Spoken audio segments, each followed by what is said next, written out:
Hello बच्चों, I hope कि आप सब बहुत अच्छे हैं और बहुत अच्छे से स्टडी कर रहे हैं। और आज हम करने वाले हैं सोल्यूशन चैप्टर का पार्ट 6, जिसमें हम कवर करेंगे कॉलिगेटिव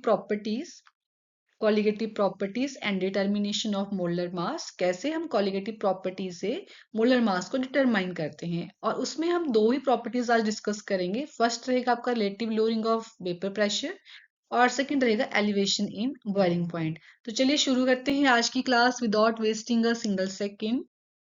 प्रॉपर्टी में बेटा जो कॉलिगेटिव वर्ड है, इसका मतलब समझो पहले। इसका मतलब होता है बाउंड टूगेदर। क्या मतलब होता है इसका? बाउंड टूगेदर मतलब कि कैसे आपकी जो सॉल्वेंट की प्रॉपर्टीज हैं, वो डिपेंड करती हैं या बॉन्ड होती हैं किससे? सॉल्यूट की कंसंट्रेशन से। ठीक है, सॉल्यूट की कंसंट्रेशन से। तो हम ये कह सकते हैं कि बाउंड टूगेदर इसका मतलब हुआ, it refers to how the properties of solvent are bounded to the concentration of solution।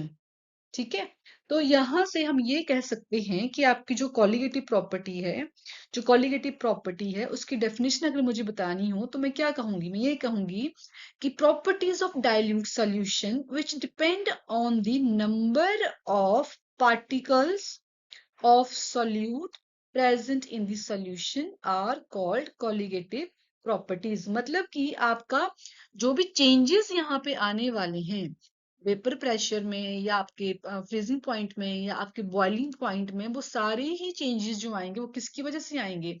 Number of particles of solute की वजह से आएंगे, कि कितना अमाउंट ऑफ सोल्यूट, कितने मोल्स ऑफ सोल्यूट आपके प्रेजेंट हैं।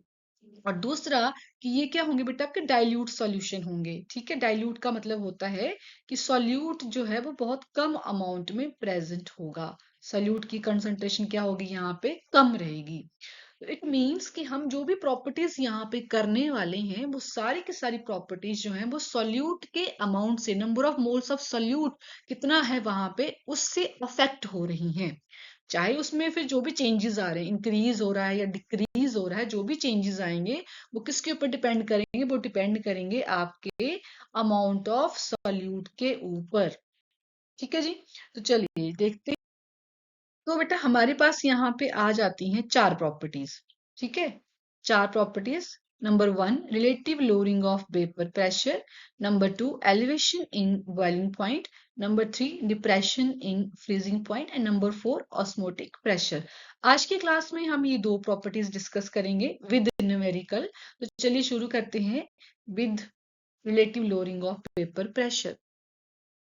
लोअरिंग ऑफ वेपर प्रेशर में बेटा हमने जब रॉल्स लॉ किया था, तो वहां पे हमने क्या कहा था? हमने ये कहा था कि आपका जो वेपर प्रेशर होगा वो सॉल्यूट और सॉल्वेंट के ऊपर डिपेंड करेगा कि कितना वहां पे वेपर प्रेशर रहेगा। ठीक है, किसके ऊपर डिपेंड करेगा? आपके सॉल्यूट और सॉल्वेंट पे।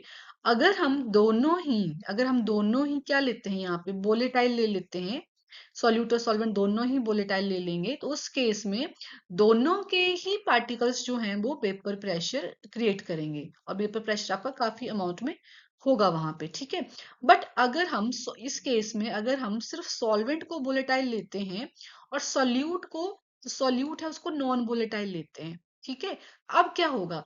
अब ये होगा कि आपके पास यहाँ पे जब सॉल्यूशन बनेगा तो उसमें कुछ पार्टिकल आपके सॉल्वेंट के होंगे। ठीक है, और कुछ पार्टिकल जो हैं आपके, वो नॉन वोलेटाइल सॉल्यूट के रहेंगे। तो आप ये मान लो जो ग्रीन कलर का मैं यहाँ दिखा रही हूँ वो आपका सॉल्यूट है। क्या है बेटा? आपका वो सॉल्यूट है। किस तरह का सॉल्यूट है? नॉन वोलेटाइल सॉल्यूट है। अब नॉन वोलेटाइल सॉल्यूट क्या होते हैं? नॉन वोलेटाइल का मतलब होता है कि जो वेपोराइज नहीं होंगे। ठीक है, अब क्या होगा कि जब आप इसका वेपर प्रेशर लेना चाहेंगे तो क्या होगा? जो पार्टिकल सॉल्वेंट का होगा ना बेटा, जो पार्टिकल सॉल्वेंट का होगा वो तो वेपर क्रिएट करेगा। ठीक है, वो तो वेपर्स क्रिएट करेंगे आपके, है ना?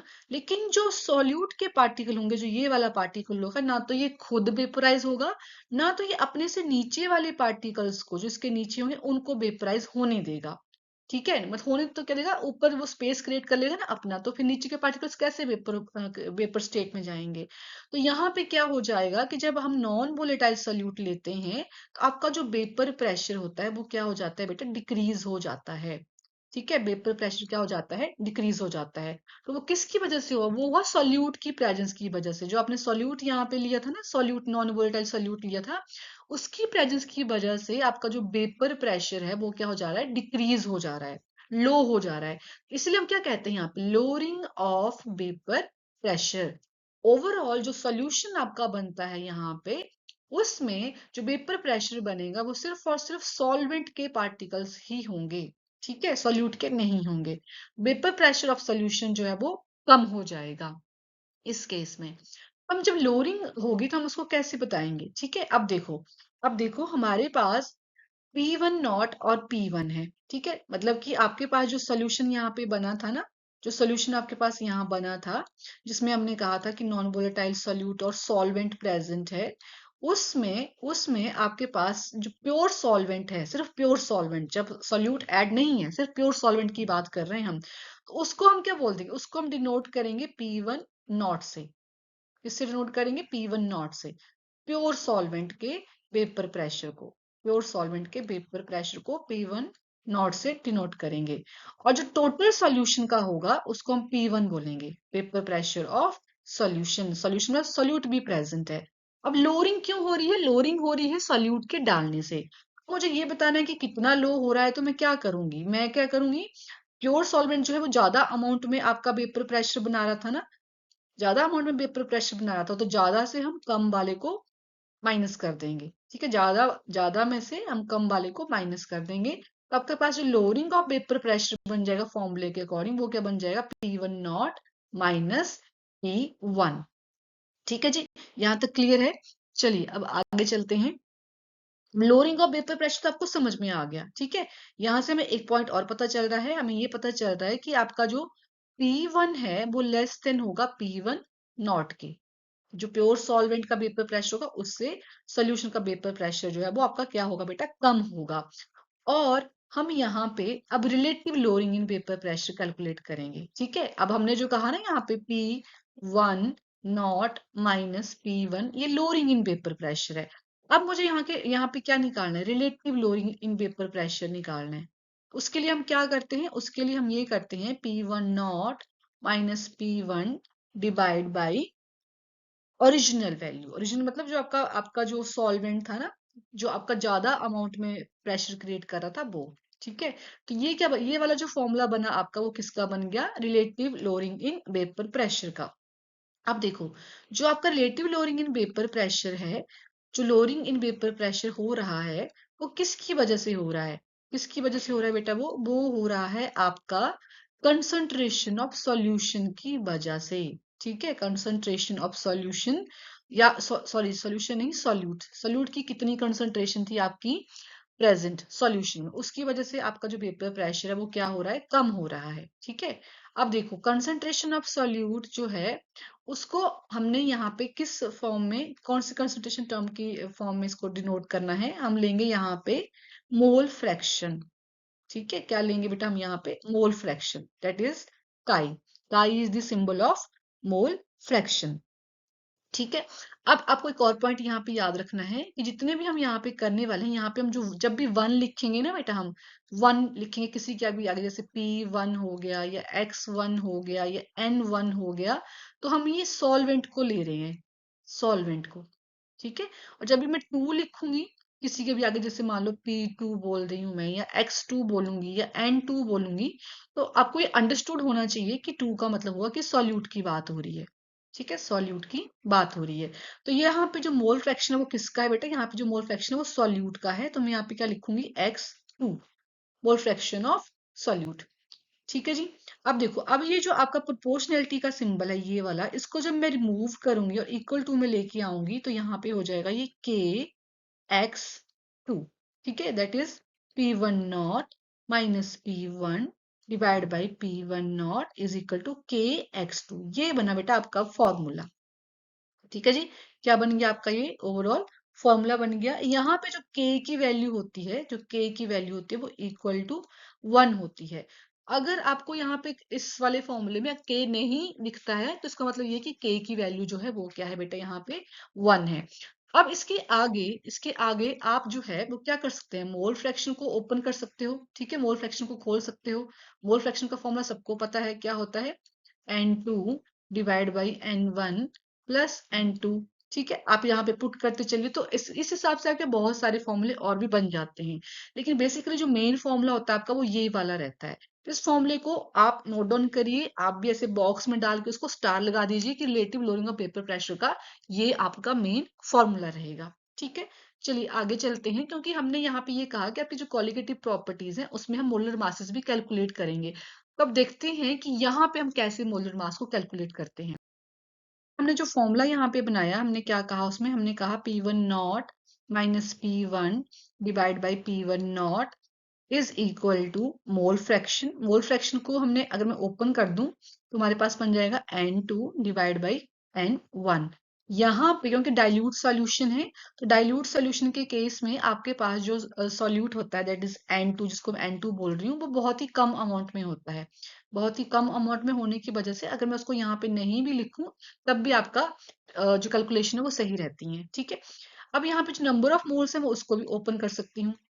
सबको पता है नंबर ऑफ मोल्स निकालने का फॉर्मूला क्या होता है, that is given weight upon molecular weight, molecular weight. ठीक है, अब यहाँ पे N2 होगा तो मैं W2 M2 लिखूंगी। ठीक है, अगर मैं यहाँ पे N2 बोल रही हूँ इसको तो मैं क्या बोलूंगी, यहाँ पे W2 और नीचे क्या बोल दूंगी मैं इसको, कैपिटल M2। अगर मैं N1 बोल रही हूँ तो मैं क्या उस हिसाब से क्या लिखूंगी यहाँ पे, that is W1 upon M1। ठीक है, आप यहाँ पे फॉर्मूले में पुट कर दीजिए वैल्यू को, that is P1 naught minus P1 divide by P1 naught is equal to, अगर मैं वैल्यूज पुट करती हूँ तो मेरे पास आ जाता है W2 multiplied by M1 divide by M2 multiplied by W1। So this is now the again one more formula. एक तो हमने पीछे बताया था, मैंने आपको जो बॉक्स में डाला था उसी से अब हमने ये वाला फॉर्मूला भी बना लिया है। अब हम यहाँ से मोलर मास निकाल सकते हैं। ठीक है, जिसका भी आपको क्वेश्चन में पूछा जाएगा आप उसका मोलर मास निकाल लीजिए, अकॉर्डिंगली आपका फॉर्मूला जो है वो चेंज हो जाएगा। तो ये रहा आपका overall relative lowering in vapour pressure की डेरिवेशन। अब हम करते हैं एक क्वेश्चन और देखते हैं कि यहाँ से किस तरह के क्वेश्चन आपके बनते हैं। ये क्वेश्चन देखो किस तरह क्वेश्चन यहाँ से बनता है, relative lowering of vapour pressure is equal to, किसके इक्वल होगा, ऑप्शन है आपके पास, mole fraction of the solvent, mole fraction of the solute, mole fraction of solution and partial pressure. तो जल्दी से वीडियो पॉज करो और बताओ कि इसमें क्या आंसर रहेगा, कमेंट सेक्शन में जाके बता सकते हैं आप। तो relative lowering of vapour pressure जो है बेटा वो मोल फ्रैक्शन ऑफ सॉल्यूट के इक्वल रहता है, हमने अभी अभी ये टॉपिक डिस्कस किया। तो right answer is option number B, mole fraction of the solute. चलिए क्वेश्चन देखते हैं अभी एक और इसको सॉल्व करते हैं। आपके एनसीईआरटी का क्वेश्चन है ये, आपके एनसीईआरटी में एग्जांपल नंबर 2.6 रहेगा, आप वहां से जाके चेक कर सकते हैं, अपनी एनसीईआरटी साथ में है आपके। तो देखो क्वेश्चन में क्या पूछा गया है, पहले तो हम वो अंडरस्टैंड करेंगे और फिर देखते हैं कि क्वेश्चन कैसे सॉल्व करना है हमें। क्वेश्चन में आपको बोला गया है vapour pressure of benzene at certain temperature is 0.850 बार। ठीक है, बेंजीन जो है उसका आपको इन्होंने प्रेशर देख के रखा है, बेंजीन का। और नॉन वोलेटाइल सॉल्यूट जो है वो ऐड किया आपने, जिसका जो वेट है आपको वो भी गिवन है। तो इसका मतलब ये हुआ कि जो बेंजीन है आपका वो क्या है बेटा, वो सॉल्वेंट है। ठीक है, सॉल्वेंट है, तो इसका मतलब इसको मैं बोलूंगी P1 not. Non volatile solute का आपको यहाँ पे क्या दिया है, वेट दिया है। इसका मतलब ये है कि ये आपको गिवन क्या है, W2 गिवन है। When added to 39 gram of benzene, अब बेंजीन का वेट भी दिया है आपको। ठीक है, बेंजीन का भी देख के रखा है और बेंजीन का आपको मोलर मास भी दिया हुआ है, बेंजीन का आपको मोलर मास भी दिया हुआ है। ठीक है, the vapour pressure of the solution is 0.845 bar, solution का प्रेशर भी आपको दे के रखा है। Find the molar mass of the solid substance, बहुत ही इजी क्वेश्चन है, आपको डायरेक्टली यहाँ पर फॉर्मूला लिखना है, फॉर्मूले में वैल्यूज पुट करनी है और इसको सॉल्व करना है। तो मोलर मास का फॉर्मूला क्या है बेटा, आपका P1 naught minus P1 divide by P1 naught is equal to W2 multiplied by M1 divide by M2 multiplied by W1। जल्दी से वैल्यूज पुट करो और देखो क्या आंसर आता है आपका। P1 नॉट क्या है बेटा आपका, यहाँ पे P1 नॉट है आपका 0.850 और P1 क्या है आपका, ये सभी आपको क्वेश्चन में गिवन है, ठीक है, 0.845 डिवाइड बाई P1 नॉट क्या है, P1 नॉट है आपका 0.850। वैल्यूज पुट कर, चलो मैंने आप ऑलरेडी मैंने यहाँ पे लिखी हुई हैं, आप चाहो तो इसको नीचे भी लिख सकते हैं यहाँ पे एक एक करके, सो दैट कि आपको कंफ्यूजन ना हो। W2 है आपके पास 0.5, M1 है आपके पास 78, M2 आपको सॉल्व करना है, M2 आपको यहाँ पे निकालना है और आपके पास W1 भी क्वेश्चन में गिवन है। जल्दी से कैलकुलेट करिए और मुझे बताइए कि इसका आंसर क्या आ रहा है। क्या आपका आंसर 170 ग्राम मोल इनवर्स आ रहा है? ठीक है, देखो बेटा न्यूमेरिकल में आपको बहुत सारी चीजें क्वेश्चन में ही गिवन होती हैं, आपको बस वहां पे सही फॉर्मूला अप्लाई करना है। और अगर आप मार्किंग की बात करो तो अगर आप, जैसे मैंने यहाँ पे सब कुछ लिख दिया है कि this is M1, this is W2, this is P1, आप इतना भी लिखते हैं और फॉर्मूला भी अप्लाई करते हैं, फॉर्मूले में वैल्यूज भी पुट करते हैं और आपका सिर्फ आंसर जो है वो ऊपर नीचे आ रहा है, तब भी आपको यहाँ पर क्वेश्चन के मार्क्स मिलेंगे। तो आपने न्यूमेरिकल छोड़ के नहीं आने एग्जाम में, आपने जितना आपको आता है आप उतना लिख के आइए। कैलकुलेशन हो सकता है कि आपकी थोड़ी बहुत गड़बड़ हो सकती है, बट उस केस में आपके जो मार्क्स है वो सिर्फ 0.5 ही डिडक्ट होते हैं, ठीक है। चलो, तो आपने इस क्वेश्चन को खुद सॉल्व करना है और देखना है कि क्या आपका आंसर जो है वो यही आ रहा है कि नहीं। आगे चलते हैं और देखते हैं। नेक्स्ट हमारी प्रॉपर्टी है elevation in boiling point. Elevation का मतलब क्या होता है बेटा, एलिवेशन का मतलब होता है ज्यादा, इंक्रीज हो जाना, ठीक है, बढ़ जाना, उसको हम बोलते हैं एलिवेट हो जाना। तो एलिवेशन इन बॉइलिंग पॉइंट जो है उसमें हमें पहले बॉइलिंग पॉइंट की डेफिनेशन पता होनी चाहिए कि बॉइलिंग पॉइंट जो है वो क्या होता है, ठीक है। तो बॉइलिंग पॉइंट एक ऐसा टेम्परेचर होता है, ऐसा टेम्परेचर होता है जब आपका जो वेपर प्रेशर होता है लिक्विड का वो एटमॉस्फेरिक प्रेशर के इक्वल आ जाता है। उस टेम्परेचर को हम क्या कहते हैं, बॉइलिंग पॉइंट कहते हैं उस पर्टिकुलर लिक्विड का, ठीक है। ये बॉइलिंग पॉइंट की डेफिनेशन होती है। अब बेटा ये ग्राफ देखो, इस साइड पे आपका क्या है, टेम्परेचर है, इस साइड को, इस साइड पे आपका क्या है, वेपर प्रेशर है। तो हम बॉइलिंग पॉइंट कब लेते हैं, देखिए हमने यहाँ पे 1 atm जो है वो प्रेशर यहाँ पे लेके रखा हुआ है, ये आपके पास यहाँ पे सॉल्वेंट है इस साइड को और ये जो है वो आपका सोल्यूशन है, ठीक है। आपने सॉल्वेंट यहाँ पे रखा हुआ है स्टार्टिंग में, मान लो वाटर को ले लो। अब आपने क्या किया, टेम्परेचर राइज किया, राइज किया, राइज किया, राइज किया, वो जब यहाँ पे पहुंच गया, इस पॉइंट पे जब वो पहुंच गया तो आपका जो वाटर है वो बॉईल हो गया। क्यों? क्योंकि इस पॉइंट पे आपका जो वाटर का वेपर प्रेशर था वो एटमॉस्फेरिक प्रेशर के इक्वल आ गया।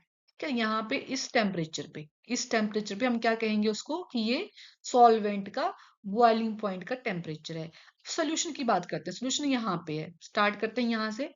आपने उसमें नॉन वोलेटाइल सोल्यूट ऐड कर दिया है, अब उसकी वजह से क्या हुआ कि आपका जो सॉल्यूशन है वो भी बॉईल होगा, ऑब्वियसली बॉईल तो होगा, लेकिन जो टेम्परेचर रहेगा यहाँ पे वो ज्यादा हो जाएगा। अब वो इस आपका जो वेपर प्रेशर है उस वेपर प्रेशर पे पहुंचने के लिए आपको टेम्परेचर जो है वो एलिवेट हो जाएगा। अब इस टेम्परेचर पे आपका सॉल्यूशन जो है वो बॉईल हो रहा है, ठीक है। तो सॉल्यूशन जिस टेम्परेचर पे बॉईल होगा उसको हम कहेंगे टीबी, और जिस टेम्परेचर पे सॉल्वेंट बॉईल होगा उसको हम कहेंगे टीबी नॉट। और इनका जो डिफरेंस आएगा बीच में, सॉल्वेंट के बॉईल होने का और सोल्यूशन के बॉईल होने के बीच में जो टेम्परेचर डिफरेंस आएगा उसको हम कहेंगे डेल्टा टीबी। अब देखो यहाँ पे ये चेंजेस क्यों आया, क्योंकि हमने यहाँ पे सॉल्यूशन के केस में हमने नॉन वोलेटाइल सोल्यूट ऐड कर दिया है। नॉन वोलेटाइल सोल्यूट के ऐड करने से क्या हुआ कि उसका जो वेपर प्रेशर है वो कम बन रहा है। अब वेपर प्रेशर कम बनेगा तो हमें उस पॉइंट पे ले जाने के लिए हमें ज्यादा टेम्परेचर देना पड़ेगा, क्योंकि टेम्परेचर के राइज करने से आपका जो वेपर प्रेशर है वो भी क्या हो जाता है, राइज हो जाता है ना। अब हमें टेम्परेचर बढ़ाना पड़ेगा सो दैट कि आपका जो सॉल्यूशन है वो एटमॉस्फेरिक प्रेशर के इक्वल आ जाए। इसलिए यहाँ पे जो टेम्परेचर का डिफरेंस है वो क्या हो जाता है, एलिवेट हो जाता है, ठीक है। तो चलिए इस पॉइंट को नोट करिए, टीवी नॉट आपका आ गया सॉल्वेंट का टेम्परेचर, टीबी आपका आ गया सोल्यूशन का टेम्परेचर, दोनों के डिफरेंस को हम क्या कह रहे हैं, डेल्टा टीबी कह रहे हैं। चलिए आगे चलते हैं और देखते हैं। अब ये कह रहे हैं कि इस जो हमने ग्राफ देखा उसमें जो वेरिएशन रहती है वेपर प्रेशर की, प्योर सॉल्वेंट और सोल्यूशन की, वो टेम्परेचर के डिपेंडेंट, मतलब टेम्परेचर कितना रहेगा, वो कैसे एलिवेट हो रहा है, उसके रिगार्डिंग पॉइंट है। सेकंड बोल रहे हैं कि वेपर प्रेशर जो है एक्वस सोल्यूशन का, सुक्रोज का, वो लेस है। सुक्रोज यहाँ पे क्या है बेटा, सॉल्यूट लिया है हमने, यहाँ पे एग्जाम्पल दे रहे हैं आपको कि सॉल्यूट जो है वो सुक्रोज है। सुक्रोज जो है वो एक नॉन वोलेटाइल सब्सटेंस है, नॉन वोलेटाइल सब्सटेंस है जो वेपर स्टेट में कन्वर्ट नहीं होता है। तो उस केस में उसका लेस हो जाता है वेपर प्रेशर। ठीक है, अब उसको, आपको अगर उसको बॉइलिंग पॉइंट चेक करना है तो आपको टेम्परेचर राइज करना पड़ेगा। नेक्स्ट पॉइंट है, in order to make this solution to boil it, इसको बॉयल करने के लिए आपको ज्यादा हीट प्रोवाइड करानी पड़ेगी, जिसकी वजह से आपका टेम्परेचर जो है वो क्या हो जाता है, रेज हो जाता है, एलिवेट हो जाता है। अब चलो, अब देखते हैं इसकी जो डेरिवेशन है, वो फॉर्मूले हैं, वो कैसे रहेंगे। हमें यहाँ से क्या क्या पता चला, पहले तो वो देख लेते हैं। हमने देखा कि आपके पास यहाँ पे टेम्परेचर चेंजेस आए, जिसको हमने डेल्टा टीवी से डिनोट किया। अब जो टेम्परेचर चेंजेस यहाँ पे आ रहे हैं वो किसकी वजह से आ रहे हैं, वो आ रहे हैं आपके कंसंट्रेशन ऑफ सोल्यूट की वजह से। ठीक है, जो कंसंट्रेशन ऑफ सोल्यूट है वो हम यहाँ पे क्या ले रहे हैं, मोलैलिटी ले रहे हैं। ये पॉइंट नोट करो, बहुत ही इंपॉर्टेंट पॉइंट है। मोलैलिटी, मोलैलिटी क्यों लिया बेटा, क्योंकि मोलैलिटी जो है ना, आपने हमने इसकी डेफिनेशन पढ़ी थी कि मोलैलिटी जो है वो टेम्परेचर के डिपेंड नहीं करती है। ठीक है, टेम्परेचर के ऊपर डिपेंड नहीं करती है। तो अगर आप यहाँ पे, क्योंकि ये टर्म्स जो है एलिवेशन बॉइलिंग पॉइंट जो है, ये क्या है, टेम्परेचर डिपेंडेंट है, टेम्परेचर के ही ऊपर नीचे होने से यहाँ पे चेंजेस आ रहे हैं। तो हम ऐसी टर्म, ऐसी कंसंट्रेशन टर्म लेंगे जो टेम्परेचर के डिपेंड ना हो। ठीक है, इसलिए हमने यहाँ पे क्या लिया है, मोलैलिटी लेके रखी है। अब देखो, यहां से अगर मुझे प्रोपोर्शनैलिटी का सिंबल हटाना है और इक्वल टू में लेके आना है, तो मैं यहाँ पे लिखूंगी के बी एम। ठीक है, के बी एम। अब जो के बी है बेटा, यहाँ पे आप अपनी एनसीईआरटी चेक करिएगा, वहां लिखा होगा कि ये क्या है, कांस्टेंट है। कौन सा कांस्टेंट है, ये एलिवेशन कांस्टेंट है। एलिवेशन कांस्टेंट बोल दो, बॉइलिंग पॉइंट एलिवेशन कांस्टेंट बोल दो, या फिर मोलल एलिवेशन कांस्टेंट बोल दो, या फिर एब्यूलोस्कोपिक कांस्टेंट बोल दो। ये तीनों नाम आपने याद रखने हैं, एनसीईआरटी चेक करके वहां पे इसको अंडरलाइन करिएगा। अब मुझे यहाँ से केबी की यूनिट्स निकालनी हो, ये भी इंपॉर्टेंट है, क्या होती है केबी की यूनिट। केबी की यूनिट निकालनी है तो क्या बन जाएगी, ये बन जाएगी, आपके पास फॉर्मूला बन जाएगा डेल्टा टीबी अपॉन एम। ठीक है, डेल्टा टीबी हम केल्विन में ले रहे हैं। मोलैलिटी, मोलैलिटी जो है बेटा, उसकी यूनिट सबको याद होनी चाहिए। मोलैलिटी की यूनिट क्या होती है, वो होती है मोल पर केजी। ठीक है, मोल पर केजी। तो यहाँ पे ये क्या बन जाएगा फॉर्मूले में, इस वाले फॉर्मूले में ये बन जाएगा केजी मोल इनवर्स। ठीक है, केजी मोल इनवर्स। तो ये बन गया बेटा आपका केबी की यूनिट्स। इंपॉर्टेंट है, 1 मार्क में आपसे एग्जाम में पूछा जाता है, what are the units of ebullioscopic constant Kb. आपको यूनिट्स भी यहाँ पे याद रखनी है। ठीक है, अब देखो, अब यहाँ पे इसी फॉर्मूले में से, जो फॉर्मूला हमने यहाँ पे लिखा हुआ है ना, delta TB is equal to K B M, इसी फॉर्मूले से और भी फॉर्मूले आपके बन सकते हैं। क्यों, क्योंकि हमें पता है कि मोलैलिटी का भी एक पर्टिकुलर फॉर्मूला होता है। ठीक है, मोलैलिटी का फॉर्मूला क्या होता है बेटे, that is W2 divide by M2 divide by W1 divide by 1000। तो ये मोलैलिटी का फॉर्मूला होता है, ये हम ऑलरेडी कर चुके हैं। अगर आपने वो वाली क्लास अच्छे से सुनी है, पढ़ी है, स्टडी किया है, उसको रिवाइज किया, तो आपको यहाँ पे कोई प्रॉब्लम नहीं आने वाली है। इसीलिए पहले आप पुराने वाले लेक्चर्स को देखिए, उसको अच्छे से दिमाग में बिठाइए, फिर आपको ये प्रॉपर्टीज बहुत ही इजिली समझ में आती चलेंगी। तो जब मैं m की वैल्यू यहाँ पे पुट कर दूंगी, तो आपके पास यहाँ पे क्या आ जाएगा, आपके पास यहाँ पे बन जाएगा delta TB is equal to KB multiplied by 1000 multiplied by W2 divide by M2 multiplied by W1। तो ये बेटा, ये एक फॉर्मूला आप याद रख लो, उसी से आपके आगे आगे जो है वो फॉर्मूले जो है वो बनते चलते हैं। ठीक है, तो ये आपका एक और फॉर्मूला बन गया। यहाँ पे मेन फॉर्मूला आपका ये वाला था, सेकंड ये। अब यहाँ पे आप M2 निकाल सकते हो, अगर क्वेश्चन में आपके पास मोलर मास निकालने को दिया गया है ना, तो आप यहाँ से मोलर मास निकाल सकते हैं। ठीक है जी, चलिए अब एक क्वेश्चन करते हैं। ये इसको आपने अच्छे से एक बार प्रैक्टिस करनी है, समझना है, लिखना है, एनसीईआरटी में भी अंडरलाइन करना है। ठीक है, क्वेश्चन देख लेते हैं। Experimental results have shown that for dilute solution, the elevation in boiling point is directly proportional to molar concentration of the solute in the solution. बेटा ये हम कर चुके हैं, ये सारे पॉइंट्स हमने कर लिए हैं, आपको मैंने ऑलरेडी बता दिया। इस पॉइंट को आप नोट कर लीजिएगा, ये वाला पॉइंट। इसको हम elevation constant, molar elevation constant, ebullioscopic constant कहते हैं, ठीक है। केबी की यूनिट्स ये होती हैं, ये सारे पॉइंट्स आपने हाईलाइट करने हैं अपनी एनसीईआरटी में भी। और ये कुछ एक फॉर्मूले हैं जो हमने ऑलरेडी कर लिए हैं, आपको ये पूरा मैं करवा चुकी हूँ, ठीक है। आपने ये खुद लिख लिख के प्रैक्टिस करने हैं सो दैट कि आपको ये चीजें याद हो जाएं, ठीक है। ये आपका मोलर मास का फॉर्मूला बन जाता है यहाँ से आप मोलर मास की कैलकुलेशन कर सकते हैं, ठीक है जी। ये नोट कर लीजिए आप भी, फॉर्मूले सारे इंपॉर्टेंट फॉर्मूले हैं। क्वेश्चन देख लेते हैं। ये क्वेश्चन भी बेटा आपके एनसीईआरटी का क्वेश्चन है। एनसीईआरटी में एग्जांपल नंबर 2.7 दिया होगा, आपका वहां से चेक कर सकते हैं, ठीक है। क्वेश्चन देखो, क्वेश्चन में आपसे क्या पूछा गया है, 18 gram of glucose is dissolved in 1 kg of water, ठीक है। At what temperature water boils, आपको यहाँ पे इसका प्रेशर दे के रखा है। Kb for water is found to 0.52, ये भी दे के रखा है। क्या क्या क्वेश्चन में गिवन है, ग्लूकोज, ग्लूकोज बेटा आपका यहाँ पे क्या है, सॉल्यूट है। सॉल्यूट का आपको यहाँ पे क्या देके रखा है, वेट देके रखा है, ठीक है। सॉल्वेंट का भी देके रखा है, ठीक है, सॉल्वेंट का भी देके रखा हुआ है। और आपको टेम्परेचर जो है वो निकालना है, प्रेशर आपको क्वेश्चन में गिवन है, केवी की वैल्यू भी क्वेश्चन में गिवन है। तो अब हमें क्या पता होना चाहिए, हमें फॉर्मूला पता होना चाहिए। फॉर्मूला क्या होता है आपका, फॉर्मूला है हमारा delta TB is equal to K B multiplied by M, ठीक है। एम मतलब मोलैलिटी, मोलैलिटी आप यहाँ पे कैलकुलेट कर सकते हैं साइड में, ठीक है। मोलैलिटी का फॉर्मूला क्या होता है, हमने ऑलरेडी देखा अभी पीछे, हमने जब हमने सॉल्व किया था।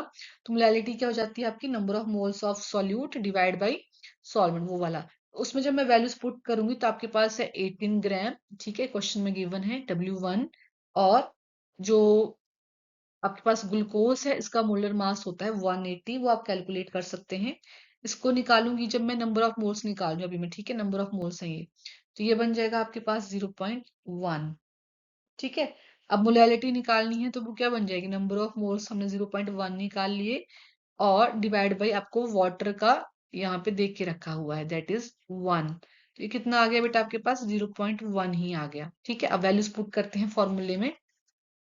ये मैंने नंबर ऑफ मोल्स निकाले, ये वाले जो है वो नंबर ऑफ मोल्स निकाले मैंने यहाँ पे, ठीक है। नंबर ऑफ मोल्स इस वाले में पुट कर दिए, number of moles divide by wait, तो ये आपके पास 0.1 आ गया।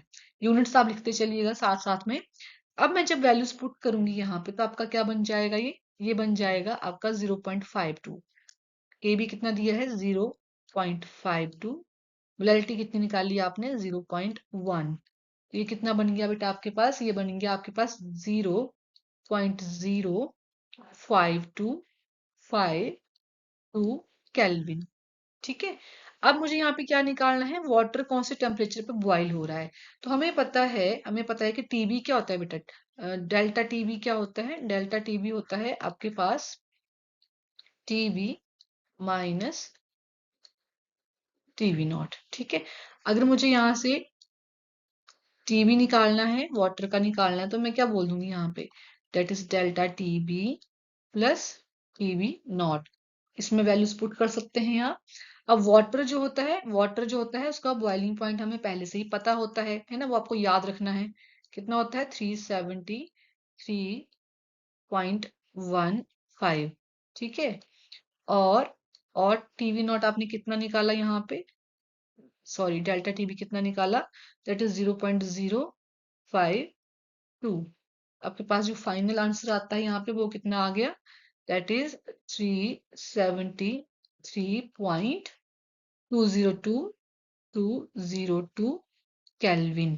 तो आपको यहाँ पे टीवी निकालना था, मतलब वाटर का टेम्परेचर निकालना था, किस टेम्परेचर पे वाटर आपका बॉईल होता है, ठीक है।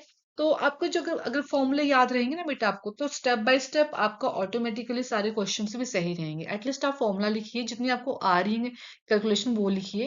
एग्जाम में आपको हर एक पॉइंट के मार्क्स मिलते हैं, ठीक है जी। आगे चलते हैं। तो आज के लिए इतना ही। कमेंट करिए, किसी में टॉपिक में कोई डाउट है कमेंट कर सकते हैं आप मुझे। सब्सक्राइब करिए फॉर पार्ट 7।